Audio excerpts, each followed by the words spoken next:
ಮಳೆ ಅಂತೂ ಚೆನ್ನಾಗಿ ಆಗ್ತಾ ಇದೆ. ಎಲ್ಲ ಕಡೆನೂ ಬರ ಬರ ಬರ ಅಂತ ಅನ್ಕೊಳ್ತಾ ಇದ್ವಿ. ಮಳೆ ತುಂಬಾ ಚೆನ್ನಾಗಿ ಆಗ್ತಾ ಇದೆ. ಸೊ ಕೇರಳದಲ್ಲಂತೂ ಮುಂಗಾರು ಪೂರ್ವ ಮಳೆ ಆರ್ಭಟ ಜೋರಾಗ್ತಾ ಇದೆ. 4 ಸಾವನ್ನಪ್ಪಿದ್ದಾರೆ, ಅಪಾರ ಹಾನಿಯಾಗಿದೆ. ದೇವಸ್ಥಾನಗಳು ಜಲಾವೃತವಾಗಿದೆ. ಐಟಿ ಪಾರ್ಕ್ಗೆ ನೀರು ನುಗ್ಗಿದೆ. ಕೇರಳದ 5 ಜಿಲ್ಲೆಗಳಲ್ಲಿ ಈಗ ರೆಡ್ ಅಲರ್ಟ್ ಅಂತ ಹೇಳ್ತಾ ಇದ್ದಾರೆ. ಕರುನಾಡಿನಲ್ಲೂ ಕೂಡ ಮಳೆ ಮಳೆ ಮಳೆ ಮಳೆ ಆಗಬೇಕು.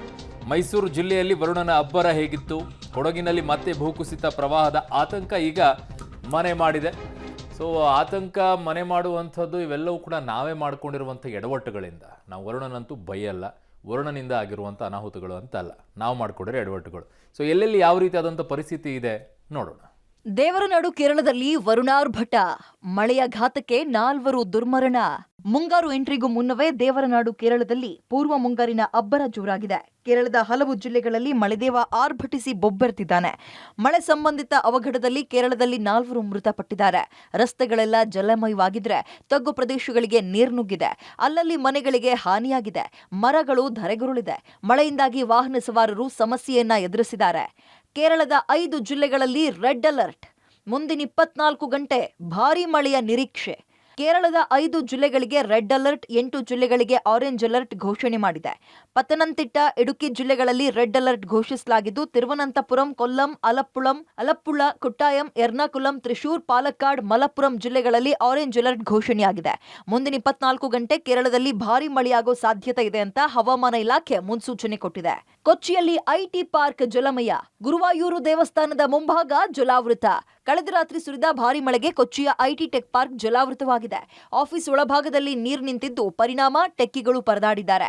ತ್ರಿಶೂರ್ ಭಾಗದಲ್ಲಿ ಭಾರೀ ವರ್ಷಧಾರೆಯಾಗ್ತಾ ಇದೆ. ತಗ್ಗು ಪ್ರದೇಶದ ಮನೆಗಳಿಗೆ ನೀರು ನುಗ್ಗಿದ್ದು, ಇತ್ತ ಎರ್ನಾಕುಲಂ ಬಸ್ ನಿಲ್ದಾಣ ಜಲಾವೃತವಾಗಿದೆ. ತ್ರಿಶೂರ್ ಜಿಲ್ಲೆಯಲ್ಲಿರುವ ಗುರುವಾಯೂರು ಶ್ರೀ ಕೃಷ್ಣ ದೇವಸ್ಥಾನದ ಮುಂಭಾಗ ಕೂಡ ಜಲಾವೃತವಾಗಿದೆ. ಅಂಗಡಿಗಳಿಗೂ ನೀರು ನುಗ್ಗಿ ಅಸ್ತವ್ಯಸ್ತವಾಗಿತ್ತು. ತಿರುವನಂತಪುರದ ಪೊತೆನ್ಕೋಡ್ನಲ್ಲಿ ಮಹಿಳೆಯೊಬ್ಬರು ಗೋಡೆ ಕುಸಿದು ಸಾವನ್ನಪ್ಪಿದ್ದಾರೆ. ಪಾಲಕ್ಕಾಡ್ ಕಲ್ಲಡಿಕೋಡ್ ಎಂಬಲ್ಲಿ ಸಿಡಿಲು ಬಡಿದು ಮನೆಯ ಮೇಲ್ಛಾವಣಿ ಸಂಪೂರ್ಣ ಸುಟ್ಟು ಕರಕಲಾಗಿದೆ. ಘಟನೆಯಲ್ಲಿ ಯಾರಿಗೂ ಪ್ರಾಣಹಾನಿ ಸಂಭವಿಸಿಲ್ಲ. ಮಳೆಯಿಂದಾಗಿ ತಿರುವನಂತಪುರಂನ ತೈಕಾಡ್ ಮತ್ತು ಪೂಜಾಪುರದಲ್ಲಿ ಮರಗಳು ಧರೆಗುರುಳಿದೆ. ಕರಾವಳಿಯಲ್ಲಿ ಅಲೆಗಳು ಹೆಚ್ಚಾಗುವ ಮುನ್ಸೂಚನೆ ಸಿಕ್ಕಿದ್ದು, ಮೀನುಗಾರಿಕೆ ನಿಷೇಧ ಮುಂದುವರಿಯಲಿದೆ. ಕೊಟ್ಟಾಯಂ ಜಿಲ್ಲೆಯ ಗುಡ್ಡಗಾಡು ಪ್ರದೇಶ ಎರಟ್ಟುಪೆಟ್ಟ, ವಾಗಮೋನ್ ರಸ್ತೆಯಲ್ಲಿ ರಾತ್ರಿ ಪ್ರಯಾಣ ನಿಷೇಧ ಮಾಡಲಾಗಿದೆ. ಭೂಕುಸಿತ, ಮಣ್ಣು ಕುಸಿತ ಸಾಧ್ಯತೆ ಇರೋದ್ರಿಂದ ಎಲ್ಲಾ ಜಿಲ್ಲಾಧಿಕಾರಿಗಳ ಕಚೇರಿ ಮತ್ತು ತಾಲೂಕು ಕಚೇರಿಯಲ್ಲಿ ತುರ್ತು ಕಾರ್ಯಾಚರಣೆ ಕೇಂದ್ರಗಳನ್ನು ತೆರೆಯಲಾಗಿದೆ. ಕೇರಳದಲ್ಲಿ ಭಾರೀ ಮಳೆ, ಕಬಿನಿ ಒಳಹರಿವು ಹೆಚ್ಚಳ. ಕೇರಳದ ವಯನಾಡು ಸೇರಿದಂತೆ ಕಬಿನಿ ಜಲಾನಯನ ಪ್ರದೇಶದಲ್ಲಿ ಮಳೆ ಮುಂದುವರೆದಿದ್ದು, ಮೈಸೂರು ಜಿಲ್ಲೆ ಹೆಚ್ಡಿಕೋಟೆ ತಾಲೂಕಿನ ಬೀಚನಹಳ್ಳಿಯಲ್ಲಿರುವ ಕಬಿನಿ ಜಲಾಶಯಕ್ಕೆ ಒಳಹರಿವು ಮತ್ತಷ್ಟು ಹೆಚ್ಚಳ ಆಗಿದೆ. ಕಬಿನಿ ಜಲಾಶಯದ ಇವತ್ತಿನ ಒಳಹರಿವಿನ ಪ್ರಮಾಣ 4356 ಕ್ಯೂಸೆಕ್ಸ್ ಇದ್ದು, ಇದು ಈ ವರ್ಷದ ಹೆಚ್ಚಿನ ಒಳಹರಿವಾಗಿದೆ. ಜಲಾಶಯದಿಂದ ಮೈಸೂರು, ಬೆಂಗಳೂರು ಹಾಗೂ ಚಾಮರಾಜನಗರ ಜಿಲ್ಲೆಗಳ ಕುಡಿಯೋ ನೀರಿಗಾಗಿ 300 ಕ್ಯೂಸೆಕ್ ನೀರು ಹೊರಹರಿವು ಇದೆ. ಸಮುದ್ರ ಮಟ್ಟದಿಂದ 2284 ಅಡಿ ಗರಿಷ್ಠ ಸಾಮರ್ಥ್ಯದ ಕಬಿನಿ ಜಲಾಶಯದಲ್ಲಿ ಇವತ್ತು 2258 ಅಡಿ ನೀರಿದೆ. ಮೈಸೂರು ಜಿಲ್ಲೆಯ ಹೆಚ್ಡಿಕೋಟೆ ತಾಲೂಕಿನ ಕಬಿನಿ ಜಲಾಶಯದ ಒಳ ಹರಿವು ಹೆಚ್ಚಾಗಿರುವಂಥದ್ದು ನಿಜಕ್ಕೂ ಕೂಡ ದೊಡ್ಡ ಸಮಾಧಾನದ ಅಂಶ. ಕುಡಿಯುವ ನೀರಿಗೆ ಬೆಂಗಳೂರು, ಮೈಸೂರು ಮತ್ತು ಚಾಮರಾಜನಗರದ ಕೆಲವು ಭಾಗಗಳಿಗೆ ಈ ಒಂದು ಜಲಾಶಯದಿಂದ ಕುಡಿಯುವ ನೀರನ್ನು ಸರಬರಾಜು ಮಾಡಲಾಗುತ್ತೆ. ಇಂತಹ ಜಲಾಶಯದಲ್ಲಿ ಈ ವರ್ಷದಲ್ಲಿ ಅಂದರೆ ಕಳೆದ 5 ತಿಂಗಳಿನಲ್ಲಿ ಇದೇ ಮೊದಲ ಬಾರಿಗೆ 5000 ಕ್ಯೂಸೆಕ್ಸ್ನಷ್ಟು ನೀರು ಒಳಹರಿವು ಬರ್ತಾ ಇದೆ. ಹೀಗಾಗಿ ಇನ್ನೊಂದು 2 ತಿಂಗಳಲ್ಲಿ ಉದ್ಭವ ಆಗ್ತಾ ಇದ್ದಂತಹ ಕುಡಿಯುವ ನೀರಿನ ಸಮಸ್ಯೆ ಬಹುತೇಕ ಇಲ್ಲದಂತೆ ಆಗುವಂತಹ ಪರಿಸ್ಥಿತಿ ಈ ಕ್ಷಣಕ್ಕೆ ಕಂಡು ಬರ್ತಾ ಇರುವಂಥದ್ದು ದೊಡ್ಡ ಸಮಾಧಾನದ ವಿಚಾರ.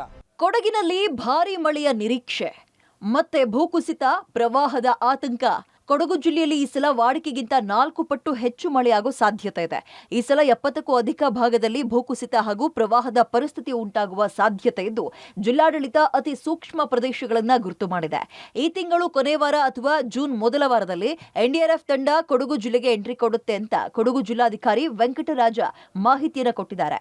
ಹವಾಮಾನ ಇಲಾಖೆ ಈ ಬಾರಿ ಅತ್ಯಂತ ಹೆಚ್ಚು ಮಳೆ ಆಗುತ್ತೆ ಅನ್ನೋದು ಕೂಡ ಮಾಹಿತಿಯನ್ನ ರವಾನೆ ಮಾಡಿರ್ತಕ್ಕಂಥದ್ದು ಕೊಡಗು ಜಿಲ್ಲಾಡಳಿತಕ್ಕೆ. ಈಗಾಗಲೇ ಕೊಡಗು ಜಿಲ್ಲೆಯಲ್ಲಿ 70ಕ್ಕೂ ಅಧಿಕ ಪ್ರದೇಶವನ್ನ ಭೂಕುಸಿತ ಮತ್ತು ಪ್ರವಾಹ ಪೀಡಿತ ಪ್ರದೇಶ ಅಂತ ಜಿಲ್ಲಾಡಳಿತ ಗುರುತು ಮಾಡಿರ್ತಕ್ಕಂಥದ್ದು. ಮಡಿಕೇರಿ ನಗರದ, ಚಾಮುಂಡೇಶ್ವರಿ ನಗರ, ಇಂದ್ರನಗರದಲ್ಲಿ ಇದ್ದೀವಿ. ಈ ಭಾಗದಲ್ಲಿ 2018-19 ಸಾಲಿನಲ್ಲಂತೂ ಸಾಕಷ್ಟು ಅವಾಂತರಗಳು ಕೂಡ ಸೃಷ್ಟಿಯಾಗಿತ್ತು. ಬೆಟ್ಟವೇ ಕುಸಿತು ಸಾಕಷ್ಟು ಜನರು ಕೂಡ ಅತಂತ್ರ ಪರಿಸ್ಥಿತಿಯಲ್ಲಿ ಕೂಡ ಇದ್ರು. ಆದರೆ ಈ ಬಾರಿನೂ ಕೂಡ ಬಹುತೇಕ ಕೊಡಗಿನ 5 ತಾಲೂಕುಗಳು ಏನಿದೆ 5 ತಾಲೂಕುಗಳಲ್ಲೂ ಕೂಡ ಸುಮಾರು 70ಕ್ಕೂ ಅಧಿಕ ಪ್ರದೇಶ ಏನಿದೆ ಆ 70 ಪ್ರದೇಶವು ಕೂಡ ಭೂಕುಸಿತ ಪ್ರದೇಶ ಅಂತ ಹೇಳಲಾಗ್ತಾ ಇದೆ. ಮತ್ತು ಪ್ರವಾಹ ಪೀಡಿತ ಪ್ರದೇಶ ಅನ್ನೋದು ಕೂಡ ಜಿಲ್ಲಾಡಳಿತ ಈಗಾಗಲೇ ಮಾಹಿತಿಯನ್ನು ಕೊಟ್ಟಿದೆ. ಹೀಗಾಗಿ ಜಿಲ್ಲೆಯ ಜನರು ಒಂದೇ ಒಂದು ಬೇಡಿಕೆ, ಪ್ರತಿ ವರ್ಷವೂ ಕೂಡ 2018, 19ನೇ ಸಾಲಿನೆಲ್ಲ ಬರೀ ಅದನ್ನೇ ಅವಲಂಬಿಸ್ಕೊಂಡು ಆ ಆಧಾರದ ಮೇಲೆ ಬರೀ ನೋಟಿಸನ್ನು ಕೊಡ್ತೀರಾ, ಸುರಕ್ಷಿತ ಸ್ಥಳಗಳಿಗೆ ತೆರಳಿ ಅಂತ ಹೇಳ್ತೀರಾ ಹೊರತು ಶಾಶ್ವತವಾದಂತಹ ಪರಿಹಾರವನ್ನು ಇದುವರೆಗೂ ಕೂಡ ನೀಡಲಿಲ್ಲ. ಈಗ ಪ್ರತಿ ಬಾರಿ ಬರೀ ನೋಟಿಸ್ಗೆ ಸೀಮಿತ ಆಗ್ತಿದ್ದೀವಿ, ನಮ್ಮನ್ನು ಒಂದಷ್ಟು ಪರಿಗಣಿಸಿ ತಮಗೂ ಒಂದು ನಿವೇಶನವನ್ನು ನೀಡಿ ಅನ್ನೋದು ಕೂಡ ಗುಡ್ಡಗಾಡು ನಿವಾಸಿಗಳ ಆಗ್ರಹ ಕೂಡ ಆಗಿರ್ತಕ್ಕ. ಒಟ್ನಲ್ಲಿ ಮೊಟ್ಟ ಮೊದಲು ಮುಂಗಾರು ಪ್ರವೇಶಿಸುವ ಕೇರಳದಲ್ಲಿ ಪೂರ್ವ ಮುಂಗಾರು ಮಳೆಯ ಆರ್ಭಟ ಜೋರಾಗಿದೆ. Bureau report, public TV. ನಾವೆಲ್ಲರೂ ಕೂಡ ವರುಣನ ಬಯೋ ಬದಲಾಗಿ ನಾವು ಹೇಗಿದ್ದೀವಿ ಅನ್ನೋದನ್ನು ನಾವು ಯೋಚನೆ ಮಾಡಬೇಕು. ಬಾಯಲ್ಲಿ ಅಡಿಕೆ ಹಾಕೊಳ್ಳುವಂಥವ್ರು ಚೀಟ್ ಹರಿತೀರಾ, ಬಿಸಾಕ್ತೀರಾ, ಅದು ಹೋಗಿ ಮೋರಿಯಲ್ಲಿ ಸಿಕ್ಕಾಕೊಳ್ಳುತ್ತೆ, ನೀರು ಪಾಸ್ ಆಗಲ್ಲ. ಮನೇಲಿ ಕಸ ತುಂಬ್ತೀರಾ, ಪ್ಲಾಸ್ಟಿಕ್ ಚೀಲಲ್ಲಿ ತುಂಬಿಟ್ಟು ಮೂಲೆಯಲ್ಲಿ ಎಸಿತೀರಾ, ನೀರು ಬ್ಲಾಕ್ ಆಗುತ್ತೆ. ಇನ್ನು ರಸ್ತೆಯಲ್ಲಿ ನೀರು ನಿಲ್ಲಾರ್ದು ಇನ್ನೇನಾಗಬೇಕು? ರಸ್ತೆಯಲ್ಲಿ ನೀರು ನಿಂತರೆ ನಿಮ್ಮ ಮನೆಗೆ ಬರುತ್ತೆ.